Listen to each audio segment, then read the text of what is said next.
Welcome to Marti Talks Theatre. 6 quick sessions celebrating Theatre Fairfield's new artistic home in the Wien Blackbox Theatre at the Quick Center for the Arts. I'm Marti Lomonaco, professor of theatre and co-producer of Theatre Fairfield.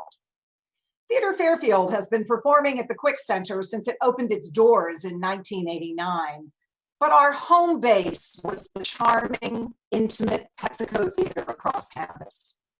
The Pepsico suffered a devastating flood in September 2018, and we have been nomads ever since, until now.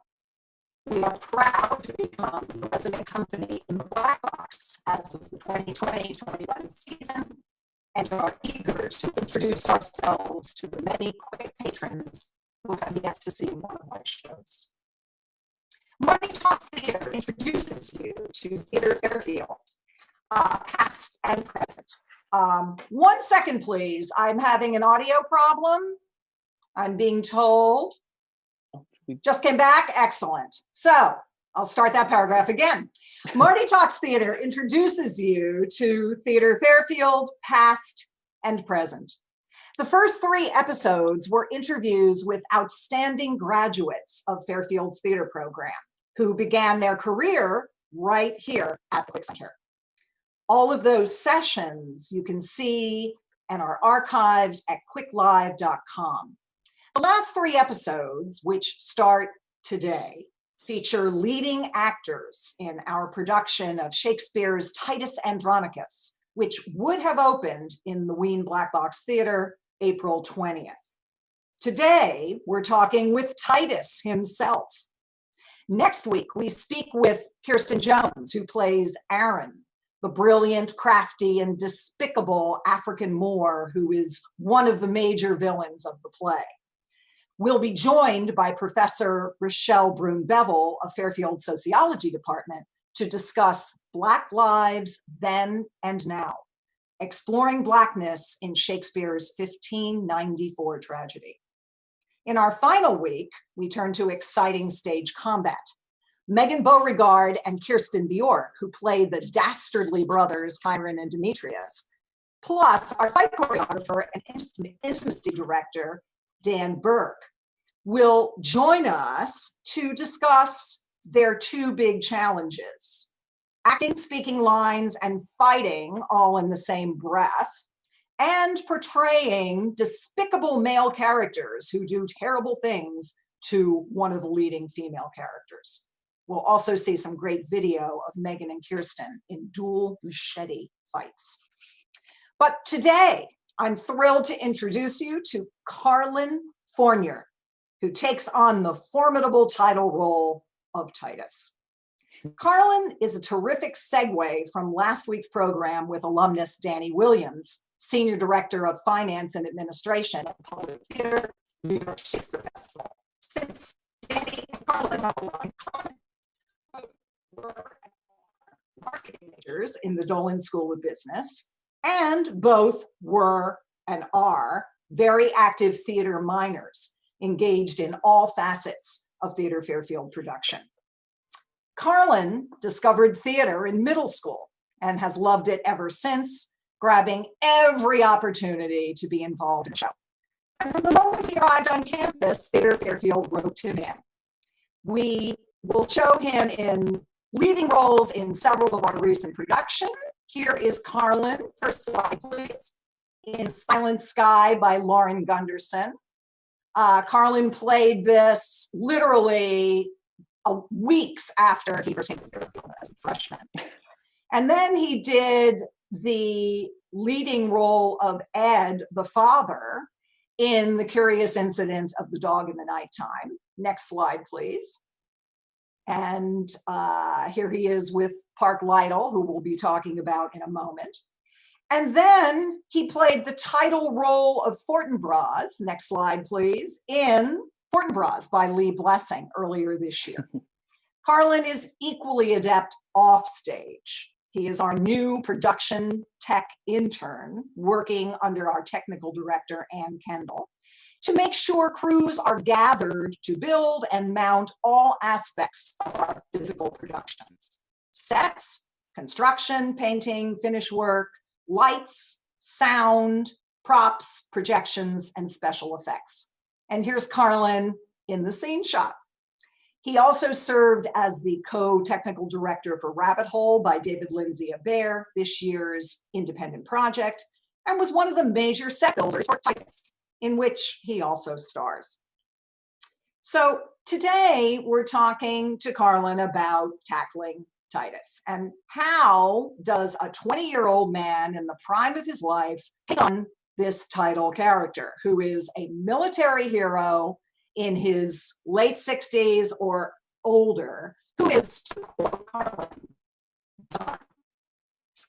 We're also exploring the challenges and many difficulties of this character, who is a mass of contradictions.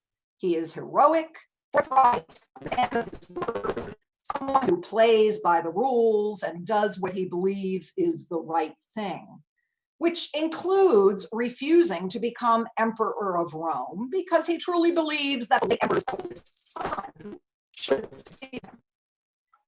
Titus is also a caring and loving father to his daughter Lavinia, who is brutally raped and maimed in this show.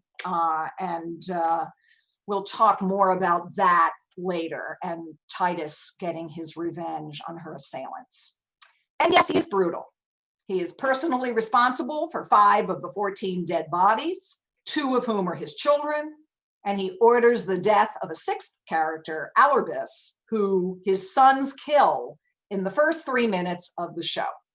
So yes, Titus is a brutal show, but there's a method to our madness. And one of the things we're talking about is brutality in contemporary society and how Titus Andronicus helps us to stop that by realizing our actions. So to introduce Carlin, we're going to run a short video of Carlin in rehearsal as Titus. And we owe this to Park Lytle, who has been Carlin's acting partner for several years now. Park also plays Saturninus in our production. That's the Emperor of Rome, right? That's the job Titus gives up. And Park got this great idea for our very last rehearsal before we were shut down due to COVID-19 to videotape our dress rehearsal. It wasn't a dress rehearsal, it was the full run of the show. Too early to be a dress rehearsal. We were 6 weeks from opening. And Park did this amazing thing. He would jump on stage, he would throw the camera at his assistant. While he was on stage, this other person would take photos or take video, and then he would video the rest of the show. So we thank Park for doing this because he edited these marvelous videos and added some exciting music to underscore, and we can share this with you today. So can we roll the video, please? Hail Rome, victorious in thy morning weeds. Will ye bestow them friendly on Andronicus? Lo, as the bark that hath discharged his freight returns with precious lading to the bay. What, silly boy, must be my way in Rome? From whence at first she weighed her anchorage, cometh Andronicus. Bound with laurel boughs, to resalute his country with his tears.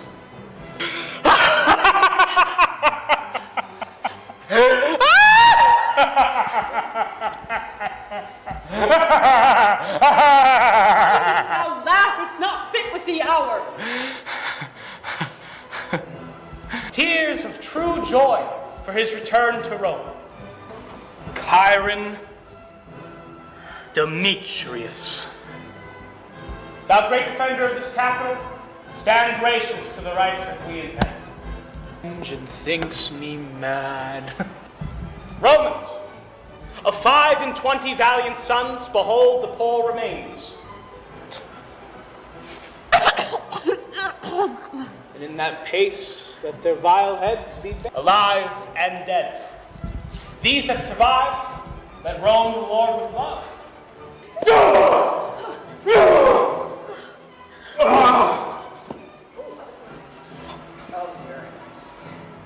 Can the sun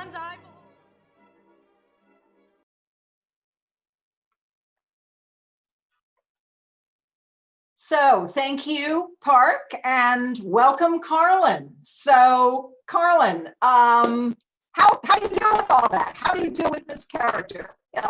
Thank you for being here with us this morning.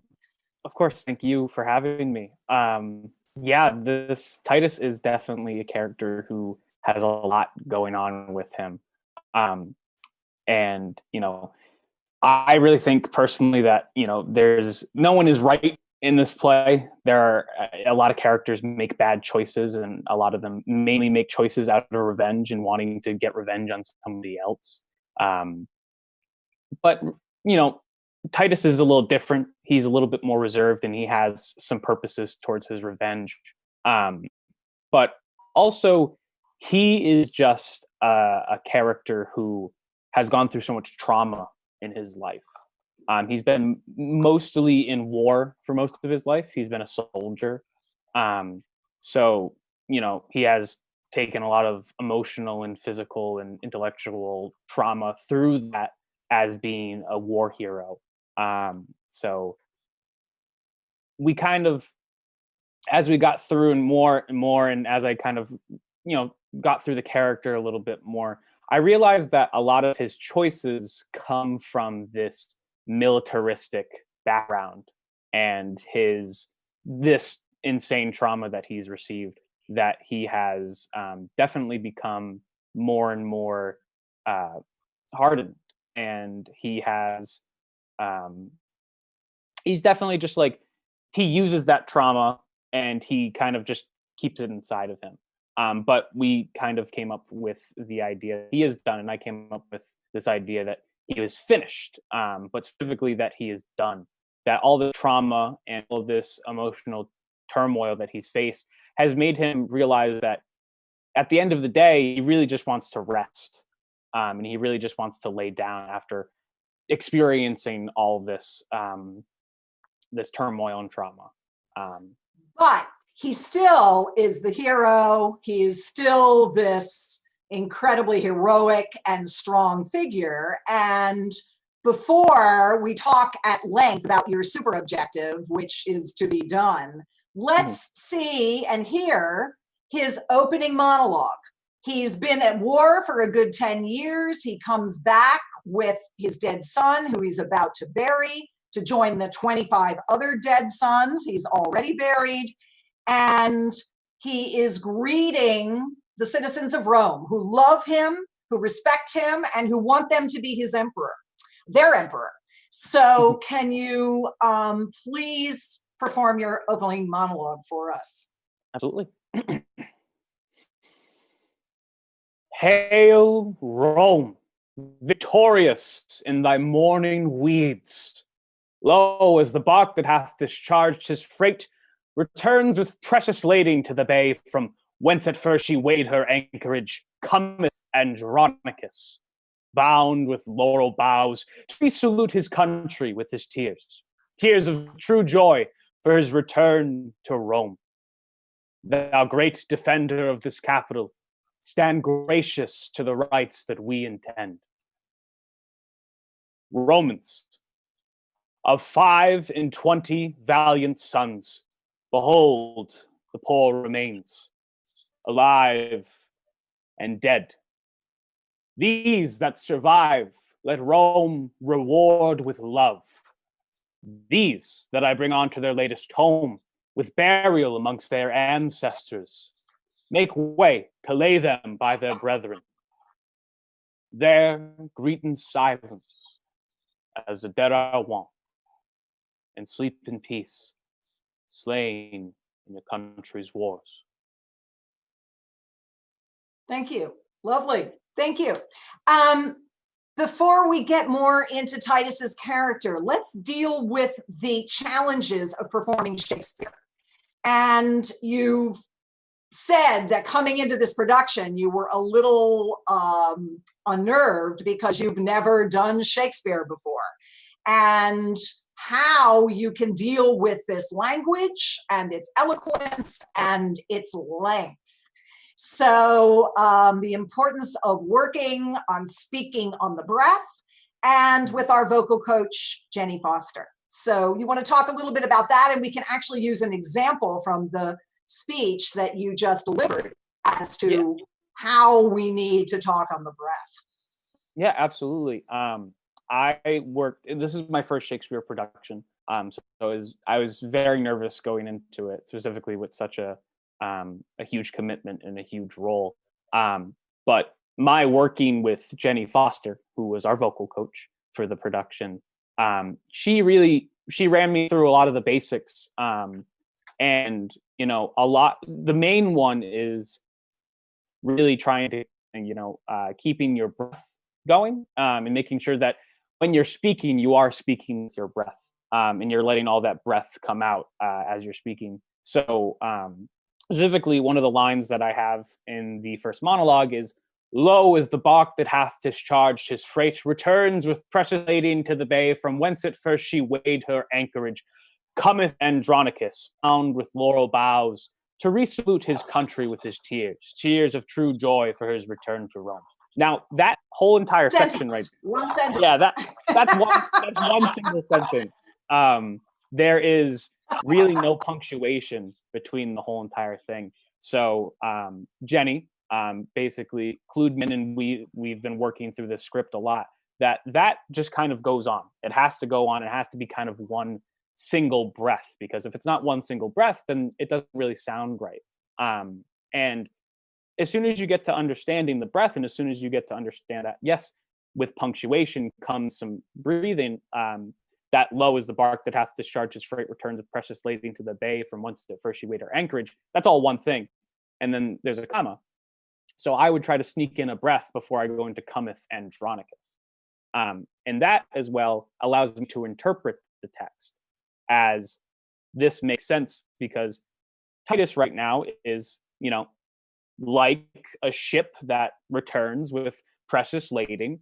I, Andronicus, come, bound with laurel boughs. So not only is it just a technique that we use, but it's also, it allows us to kind of dive into the text and really get an understanding of the text and how to say these words and make sure that they're said correctly. Excellent. Great. So that leads us to your super objective. And can you talk a little bit about, from an actor's point of view, what it means to find a super objective and what it does for you as an actor who's finding his character? Absolutely. A super objective is the main goal that a character wants to achieve by the end of the production, by the end of the play. It's usually a verb. So I remember when we were discussing super objectives for Titus, I was thinking, because of all this trauma, I was thinking words like, to finish or to rest, but they didn't have the same power. And, we focused in on Titus just wants to be done. And he really just, at the end of the day, he wants to be done with all of this work, and he wants to be done with all of this stuff that he has. So we decided that, in order to fit the criteria of it being a verb, we said "to be done" instead of just, done. And this single phrase right here, "to be done," for most actors, and for all actors, super objectives basically fuel every single action, every single word that a character says. When you go back to that super objective, you're able to understand why characters do certain things or why characters talk in a certain way to other people. It's all to achieve that goal of, in my case, to be done. So every action that I do throughout the play and everything that I say throughout the play is to achieve that goal. Great. So Titus, in the video that we all just watched, you saw this unbelievable part where Titus is laughing hysterically and rolling around on his back on the floor. Yeah. And this happens after the emperor, not a good guy, Saturninus, definitely a major tyrant of the play, returns to Titus his two sons, just their heads in bags, and simultaneously returns to Titus his left hand, because there was a little deal that had been struck whereby supposedly if Titus allowed his left hand to be chopped off, his sons would be saved. So instead, the messenger shows up with 2 bags of heads and a hand, which completely destroys Titus. And this is, again, from an actorly point of view, what we call the anuresis, which is the turning point for the character when he understands everything that is happening to him and what he needs to do to move forward and to actually finish his life in the way that he wants to be done. So after that laughter, Titus's brother, Marcus, who is just shocked by Titus's response, says, "Why dost thou laugh? It fits not with this hour." And Titus gives us the following monologue. This is from Act 3, Scene 1. I have not another tear to shed. Besides, this sorrow is an enemy and would usurp upon my watery eyes and make them blind with tributary tears.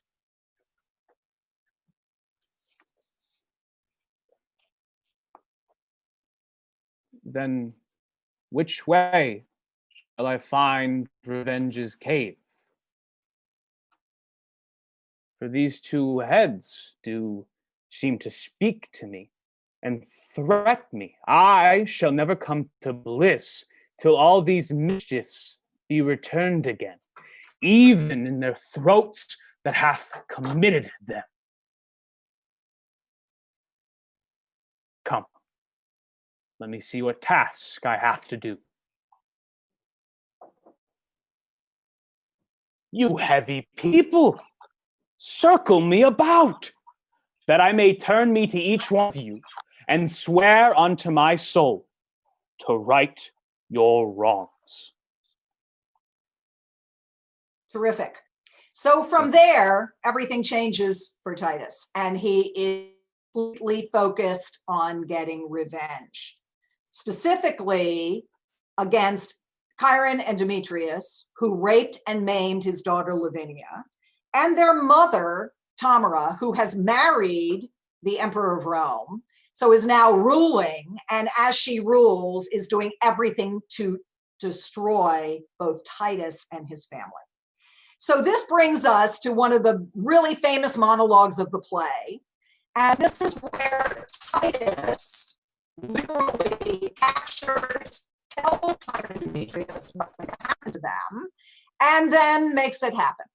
So with this very famous monologue, take it away, Carlin. Awesome. Okay. Oh, villains, Chiron and Demetrius. Here stands the spring, whom you have stained with mud, this goodly summer with your winter mixed. You killed her husband, and for that vile fault, 2 of her brothers were condemned to death. My hand cut off and made a merry jest, both her sweet hands, her tongue, not more dear than hands or tongue, her spotless chastity. Inhuman traitors, you constrained and forced. What would you say if I should let you speak? Villains, for shame, you could not beg for grace. Hark, wretches, how I mean to martyr you. This one hand yet is left to cut your throats, whilst that Lavinia, between her stumps, doth hold the basin that receives your guilty blood. You know your mother means to feast with me and calls herself revenge and thinks me mad. Hark, villains, I will grind your bones to dust, and with your blood in it, I'll make a paste, and of that paste, a coffin I will rear, and make 2 pasties of your shameful heads, and bid that strumpet, your unhallowed dam, like to the earth, swallow her own increase. This is the feast that I have bid her to, and this the banquet she shall surfeit on. For worse than Philomel, you used my daughter, and worse than Progny.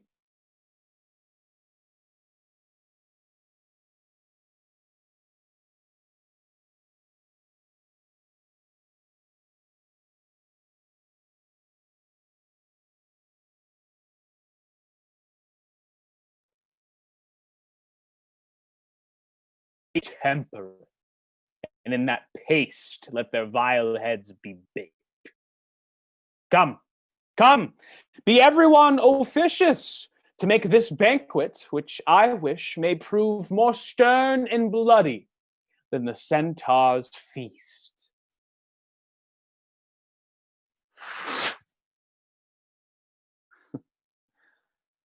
So now, bring them in, or I'll play the cook and see them ready against their mother comes.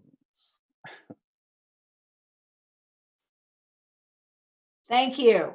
So can we have the next slide, please? So Titus goes and after murdering Chiron and Demetrius, he is feeding the pie that is made of their bodies to his mother Tara, which you can see here. Titus is murdering with the same kitchen knife that he uses to murder Chiron and Demetrius.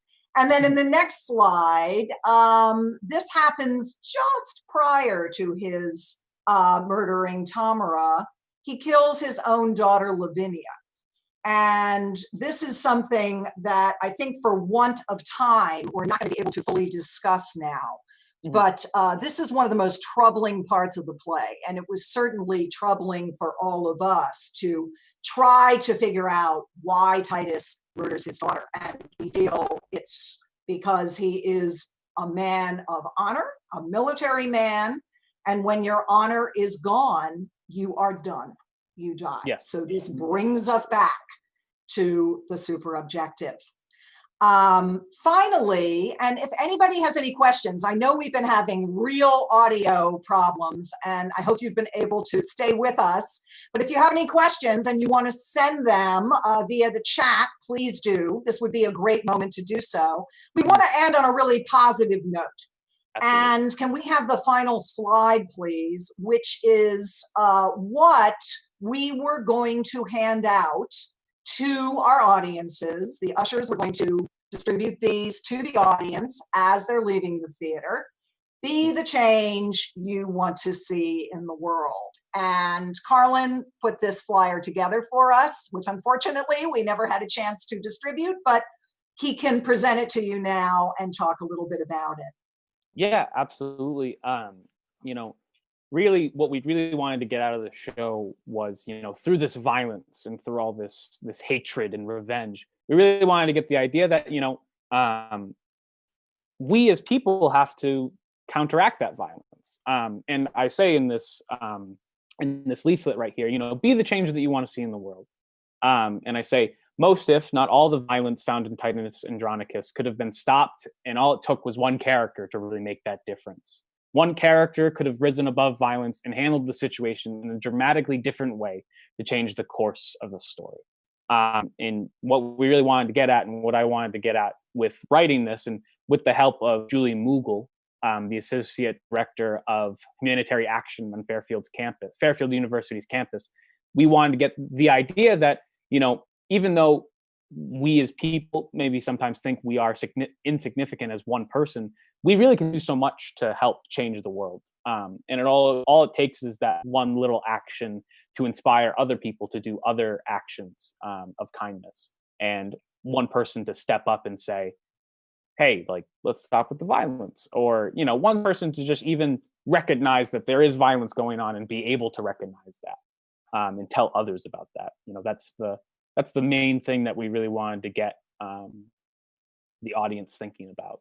So yeah. And this leaflet, which you're seeing now on the screen, is also on our website.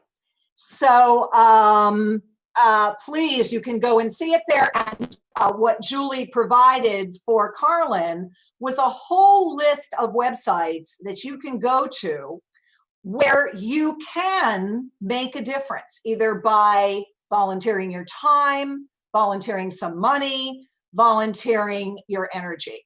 So it's a terrific leaflet, and thank you very much for making it. We've got a question or two here. Your first Shakespeare play, thoughts on scoring your script?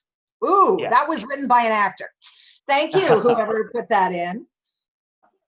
Yeah, 100%. This is my first Shakespeare play. I've always heard about Shakespeare, and as I even told Dr. L before starting this production, that I kind of see Shakespeare as this big glooming cloud over my head, or like a guillotine, kind of like I always thought of it as such this different entity.